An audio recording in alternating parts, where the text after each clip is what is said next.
Era uma manhã de sábado comum. Eu estava voltando da padaria com uma sacola na mão quando ouvi meu nome. Era a Dona Célia, minha vizinha de frente. 72 anos, mora no bairro há mais de 30. Conhece todo mundo e tudo o que acontece em cada casa. Ela estava na calçada com uma expressão que eu nunca tinha visto no rosto dela. Não era a expressão de quem quer fofocar. Era a expressão de quem está prestes a dizer algo difícil e já decidiu que vai dizer mesmo assim. Daniela, preciso te contar uma coisa. Faz tempo que estou segurando isso, mas não consigo mais. Parei na calçada com a sacola da padaria na mão. E em 5 minutos, ali na calçada de casa num sábado de manhã, o que eu achava que era o meu casamento virou outra coisa. Meu nome é Daniela. Tenho 41 anos. Sou fisioterapeuta e era casada com Sérgio há 11 anos. Moramos no mesmo bairro desde que nos casamos. Uma rua tranquila, casas com quintal. O tipo de lugar onde as pessoas se conhecem pelo nome e param para conversar na calçada. Dona Célia era a vizinha que eu cumprimentava toda manhã, que recebia uma fatia do bolo quando eu assava, que olhava a casa quando viajávamos. Eu confiava nela com a naturalidade de quem convive com alguém por muitos anos sem precisar pensar nisso. Naquele sábado, ela me mostrou que essa confiança era recíproca. Dona Célia começou dizendo que estava segurando aquilo havia 3 meses, que tinha rezado, tinha pensado, tinha perdido noites de sono tentando decidir se era da conta dela ou não, que no fim havia chegado à conclusão de que se fosse com ela, gostaria de saber. O que ela me contou foi simples e direto, e, nos últimos meses, em algumas manhãs de semana, sempre quando eu estava no trabalho, ela tinha visto um carro parado na frente da minha casa. Um carro que ela não reconhecia, que ficava por 1 ou 2 horas e ia embora antes do horário em que eu costumava voltar. Na primeira vez, não tinha dado importância. Podia ser qualquer coisa. Na segunda, tinha ficado mais atenta. Na terceira, tinha anotado a placa num pedaço de papel que ainda guardava na gaveta. Tinha acontecido pelo menos 6 vezes nos últimos 3 meses, sempre nas mesmas condições. Sempre quando eu estava fora. Sempre o mesmo carro. Ela tirou o papel do bolso do avental e me deu. Fiquei olhando para a placa anotada na letra miúda dela. Agradeci. Disse que ia verificar, que não precisava se preocupar. Ela me olhou por um momento, com aquela expressão de quem diz mais com o silêncio do que com as palavras. Depois voltou para casa. Eu fiquei na calçada por um tempo com a sacola da padaria e o papel na mão. Entrei em casa. Coloquei a sacola na mesa. Sentei. Sérgio estava no quintal lavando o carro. Podia ouvir o barulho da mangueira. Peguei o celular. Fui num site de consulta de placa. O tipo de coisa que você aprende a usar sem nunca esperar precisar.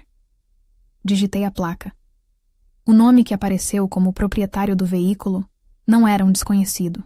Era uma mulher que eu conhecia de nome, que trabalhava na mesma empresa que Sérgio, que ele tinha mencionado algumas vezes em conversas de trabalho, sempre de passagem, sempre com a naturalidade de quem não quer que o nome chame atenção. Coloquei o celular na mesa.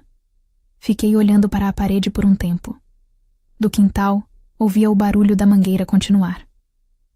Naquela tarde, depois do almoço, quando Sérgio foi descansar no quarto, sentei na mesa da cozinha e organizei o que tinha. O papel com a placa. O nome que tinha aparecido na consulta. As 6 vezes em 3 meses. As manhãs que eu estava no trabalho. Cruzei mentalmente com o que eu sabia. As vezes que Sérgio tinha ficado em casa em vez de ir ao escritório, trabalhando de casa por algum motivo. As vezes que eu tinha chegado do trabalho e ele estava mais agitado do que o normal, como quem acabou de mudar o ritmo de alguma coisa. O quadro fechava de um jeito que eu não queria que fechasse. No fim da tarde, quando Sérgio voltou para a sala, sentei na poltrona de frente para ele. Coloquei o papel da Dona Célia na mesa de centro. Ele olhou para o papel. Olhou para mim.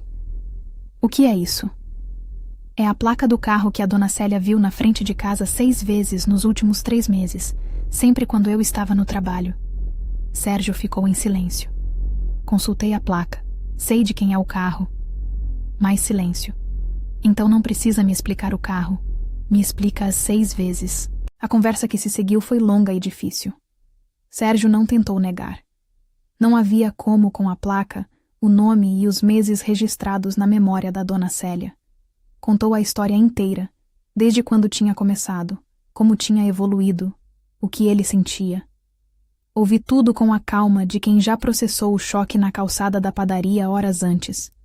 No final, disse: uma senhora de 72 anos teve mais consideração pelo meu casamento do que você teve em 3 meses. Sérgio não respondeu. Não havia resposta. Sérgio saiu de casa naquela semana. A separação foi conduzida com advogados, sem exposição pública, com foco principal no bem-estar dos filhos. A dona Célia ficou sabendo do desfecho algumas semanas depois, quando cruzei com ela na calçada, e ela me perguntou como eu estava com aquela expressão cuidadosa de quem sabe que plantou uma semente difícil.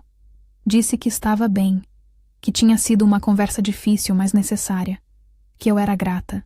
Ela disse apenas: eu sabia que você ia dar conta. Ficou na minha cabeça por muito tempo depois. Uma vizinha de 72 anos que perdeu noites de sono durante 3 meses, tentando decidir se ia me contar ou não. Que anotou uma placa num pedaço de papel e guardou na gaveta. Que esperou o momento certo com mais paciência do que eu teria tido no lugar dela.